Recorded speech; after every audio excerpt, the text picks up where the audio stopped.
अब एक डिंडोरी के ऐसे शिक्षक की बात कर लेते हैं जिसको मदद की जरूरत है। इस शिक्षक को मदद की जरूरत है। तस्वीरों से आप देख लीजिए, आपको लग रहा है क्या ये सरकारी शिक्षक रहे होंगे? लग रहा है?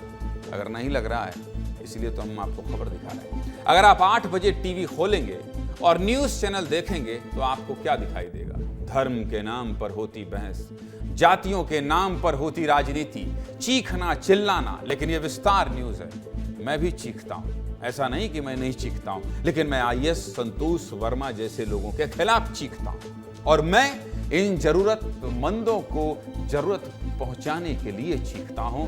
मैं समाज को बांटने के लिए नहीं चीखता हूं, बल्कि इनका हक दिलाने के लिए चीखता हूं। ये आपका चैनल है। हम एक बूढ़ी अम्मा का टूटा फूटा घर भी दिखाते हैं और एक बेसहारा महिला के रोजगार की भी बात करते हैं।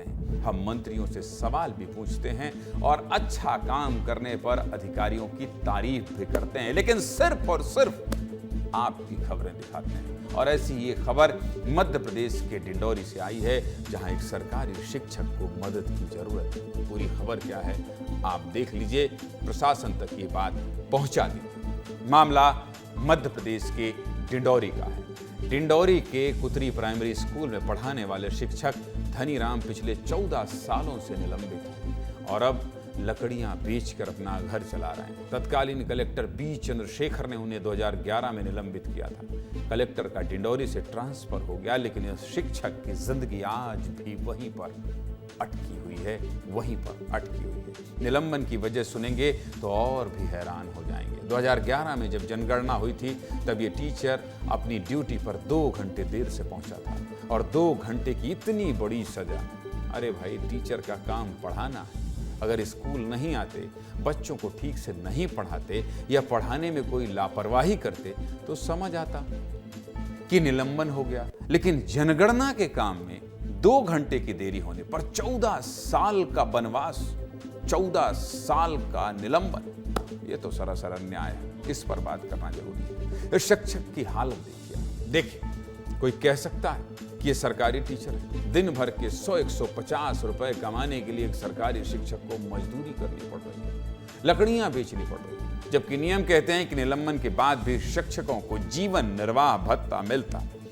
उसके निलंबन की जांच होती है और ज्यादातर मामलों में फिर से बहाली भी हो जाती है। लेकिन ये टीचर पिछले 14 साल से निलंबित है। ना जीवन निर्वाह भत्ता मिल रहा है, ना फिर से बहाली की कोई उम्मीद दिखाई दे रही। पत्नी की स्थिति देखिए आप, देखिए पूरा घुटना जल चुका है, शरीर पर बड़े बड़े घाव हैं, बिना सहारे के चल भी नहीं सकती और पति के पास इतना पैसा नहीं जो इलाज करा सके। क्या स्थिति होगी? और ऐसा नहीं है कि इस टीचर ने दोबारा बहाली की कोई कोशिश नहीं की। धनीराम ने कई बार आवेदन दिए, कई बार निवेदन किए, सरकारी दफ्तरों के चक्कर काटे, लेकिन कुछ नहीं हुआ। मतलब सिस्टम कितना अंधा और बहरा हो सकता है, ये इस खबर से समझ आता है। हमारे सहयोगी रिपोर्ट भेजी, ये रिपोर्ट देखिए, फिर आगे की बात करें। देखिए।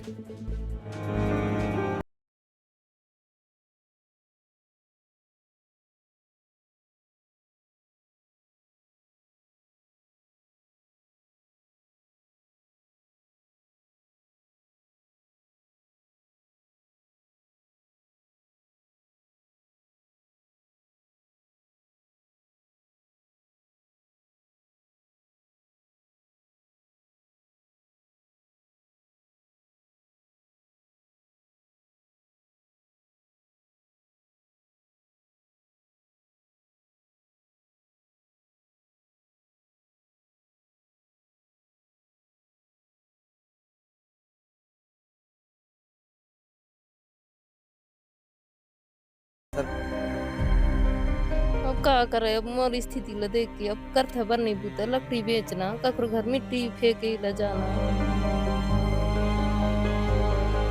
उनकी स्थिति बहुत ही दयनीय है। 2011 से अब तक 14 साल का समय बीत गया।